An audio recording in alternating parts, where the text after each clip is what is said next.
پاکستانی ریاست سے سوال ہے آج میرا۔ وہ ریاست جو ایک ماں کی طرح ہوتی ہے۔ ماں ایک بچے کو کانٹا چبھنے نہیں دیتی، باپ اس کے لیے ساری سختیاں برداشت کرتا ہے۔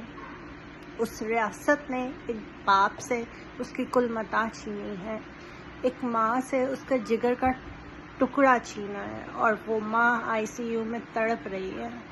یہ ریاست، اس ریاست کے ادارے ہمیں ایک دفعہ بتا دیں کہ ان کی انا کی تسکین کے لیے ان کو اور کتنی قربانیاں چاہیے۔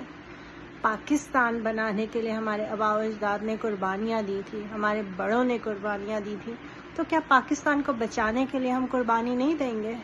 ہم دیں گے، بس اس انا کی تسکین کے لیے جتنی قربانیاں چاہیے، آپ کو جتنا خون چاہیے، اس پاکستانی قوم کو بتا دیں، ہم دل بڑا کر کے وہ دیں گے۔